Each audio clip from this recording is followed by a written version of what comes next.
नमस्कार दोस्तों, GS with GD के आज के वीडियो में हम आपको कहानी बताएंगे।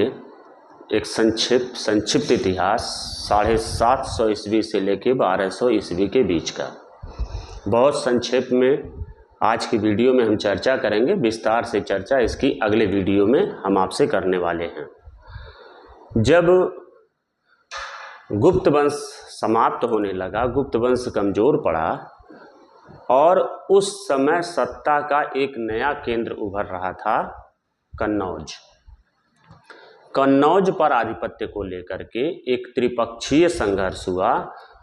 वह त्रिपक्षीय संघर्ष तकरीबन 100 वर्षों तक चला और इन 100 वर्षों के दौरान जो कहानी हुई, जो इतिहास में दर्ज है, और इसके अलावा हम उन राष्ट्र या उन देश या उन राजाओं के बारे में भी आपको जानकारी देंगे जो उस दौरान शासन किए, अलग अलग जगहों पर अलग अलग वंश के नाम से।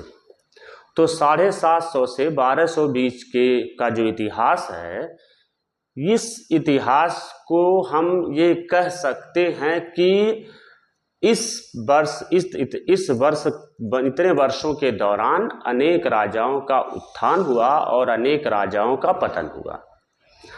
इन राजाओं में गुर्जर प्रतिहार वंश, परमार वंश, चालुक्य, चंदेल और गढ़वाल शासक प्रमुख थे।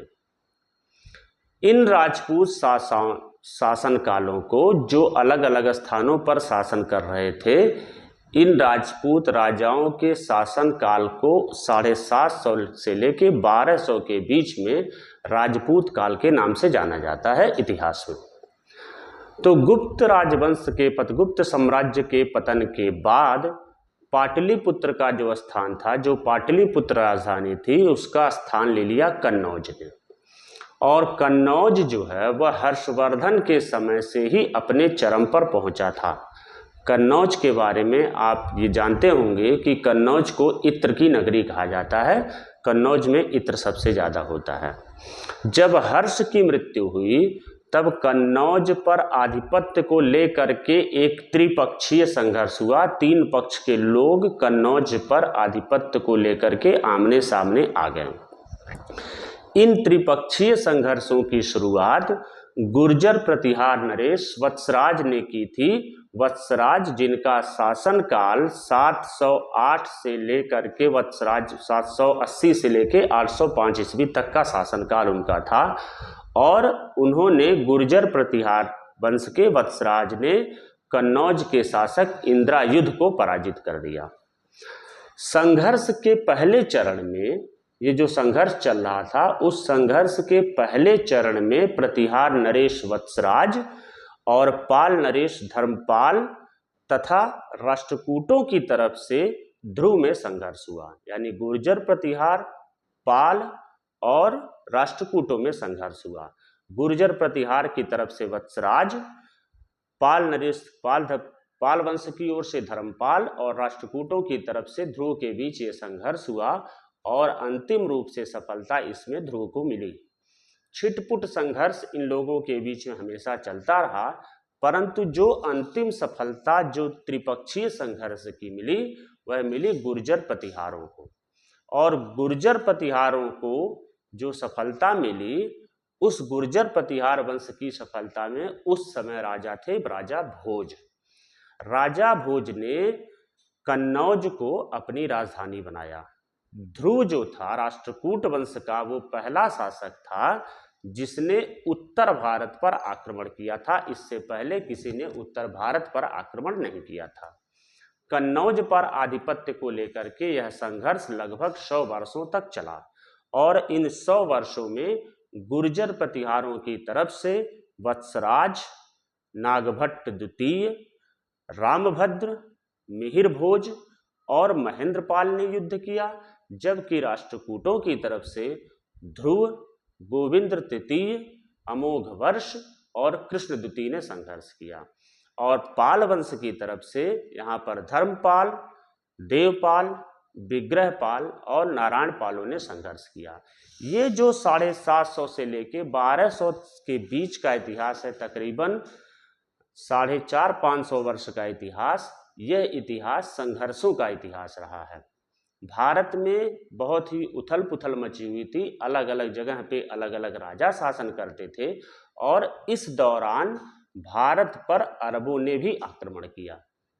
तो भारत पर अरबों के आक्रमण के बारे में अगर हम थोड़ी सी जानकारी आपको दें, तो ईरान का जो शासक था, ईरान के शासक अल-हज्जाज के भतीजे, ईरान के शासक अल-हज्जाज के भतीजे और दामाद मोहम्मद बिन कासिम ने 712 ईस्वी में पहली बार सिंध पर आक्रमण किया था।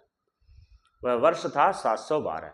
भारत पर आक्रमण करने वाला इसे पहला मुस्लिम माना जाता है जिसने 712 में आक्रमण किया था। मोहम्मद बिन कासिम के आक्रमण के समय सिंध पर उस समय चच वंश का शासक दाहिर शासन कर रहा था। 712 में जब मोहम्मद बिन कासिम का आक्रमण हुआ, उस समय सिंध पर चच वंश का शासक दाहिर शासन कर रहा था, और संभवतः सिंध आक्रमण के समय इतिहासकार ऐसा मानते हैं कि सिंध आक्रमण के समय वहां पर बौद्ध भिक्षुओं ने मोहम्मद बिन कासिम की सहायता की थी, ऐसा इतिहास में लिखा हुआ है। तो मोहम्मद बिन कासिम के आक्रमण में बौद्धों का भी योगदान माना जाता है, और भारत से जो बहुत सारी पद्धतियां सीख करके गए यहाँ से मुस्लिम आक्रमणकारी, उनमें चिकित्सा, दर्शन शास्त्र, नक्षत्र विज्ञान, गणित में खास तौर से दशमलव प्रणाली, और जो शासन प्रणाली यहाँ की थी उसकी शिक्षा अरबवासियों ने वो भारत से ग्रहण की। पहले वहाँ पर इस तरह की व्यवस्था नहीं थी। चरक संहिता और पंचतंत्र जैसी कहानियों का अनुवाद अरबवासियों ने यहाँ के स्रोतों से करवाया। तो जो 750 से 1200 ईस्वी तक का शासनकाल है, गुर्जर, प्रतिहार, राष्ट्रकूट और पाल, जो चालुक्य इत्यादि का इतिहास हम आपको एक नए चैप्टर राजपूत राजवंश के अधीन में बताएंगे। तो राजपूत राजवंश जो है वह 7वीं शताब्दी से लेकर के 12वीं शताब्दी तक चला, जिसे राजपूत काल उस दौर में कहा गया।